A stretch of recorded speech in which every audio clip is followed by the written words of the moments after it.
Questão da ONC 2021 que caiu na primeira fase do nível B.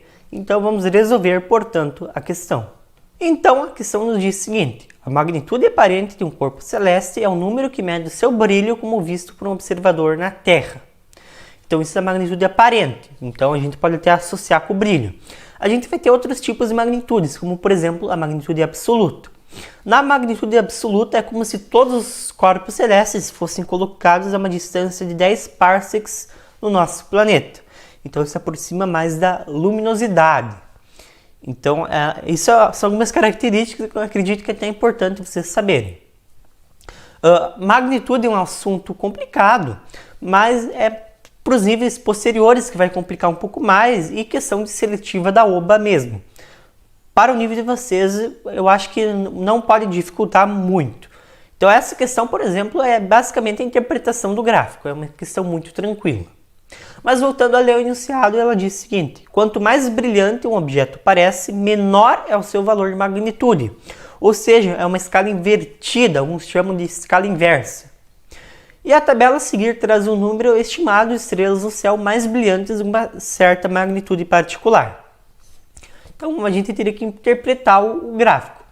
Então, visível para o ser humano típico em boas condições observacionais, a gente vai conseguir ver uma magnitude de menos 1, né? Até mais, uma magnitude de menos 1, que no caso seria uma estrela mais brilhante nessa escala dali, e até a magnitude de 6,5, que são corpos menos brilhantes. Só que isso em ótimas condições e uma pessoa que tem uma ótima visão. Geralmente a gente vai conseguir ver uma magnitude 5, né? Até em algumas condições 6, mas 6,5 é bem raro mesmo. Mas então a gente vai ter a magnitude, portanto, e o número estimado de estrelas mais brilhantes, que é a magnitude indicada na coluna da esquerda. Então a gente tem os números aqui, era basicamente mesmo a interpretação. A gente vai ter, portanto, as afirmativas. De acordo com essa tabela, avalie as afirmativas a seguir. A afirmativa 1 diz o seguinte: só existem 3 estrelas no céu com a magnitude menor de 0, portanto, estrelas mais brilhantes. Não. A gente tem aqui 4, né, na segunda tabela. Então, não é. Tem mais que 3. Portanto, essa a gente já consegue eliminar. Está falsa, né? Vou colocar só isso para simbolizar falso. E sabendo disso, a gente consegue até eliminar algumas alternativas. Então a afirmativa E diz: todas as afirmativas estão certas? Não. E a afirmativa C, apenas a afirmativa 1 e 4 estão certas? Não, porque a 1 está, portanto, incorreta.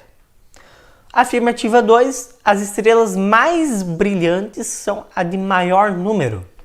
Cuidado, porque no enunciado mesmo diz que é uma escala invertida. Ou seja, as estrelas mais brilhantes são de menor número. Portanto, eu vou também botar só um risco para simbolizar falso. Com isso, a gente consegue eliminar a B,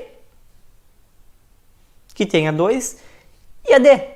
Então, só analisando metade dessas afirmativas, a gente já conseguiu chegar na resposta. É um método que eu recomendo muito, esse de eliminação de alternativas. Mas é claro que eu vou resolver, portanto, as outras afirmativas. Então a 3 diz o seguinte: quando passamos de M4 para M5, há um aumento estimado de 1.602 estrelas. Nada a ver, né? Se você queria saber esse aumento, você teria que pegar o 1.602 e subtrair do 513. Daí a gente teria o aumento. Então, essa também não está certa, como é de se esperar, né? Porque a gente já chegou, portanto, na afirmativa certa. Então, vou botar só riscos para simbolizar falso. E a afirmativa 4, o olho humano típico, em boas condições observacionais, conseguiria ver cerca de 14 mil estrelas em todo o céu. Não, nem pensar, porque no caso o 14 mil seria para magnitude 7. Então, tem 14 mil estrelas mais brilhantes que a magnitude de 7. Então, um olho humano típico em boas condições observacionais conseguiria ver então cerca de 4.800 estrelas e quem dera 9.100. Portanto, é bem distante de 14 mil. Essa a gente consegue eliminar, né, como é de se esperar. a gente chega, portanto, na afirmativa certa. Essa é uma questão eu acredito que é uma questão boa, porque envolve já esses conceitos mais avançados de magnitude em um nível um pouco mais básico. Então eu acho interessante essa iniciativa, mas era uma questão muito tranquila, era basicamente a interpretação do gráfico.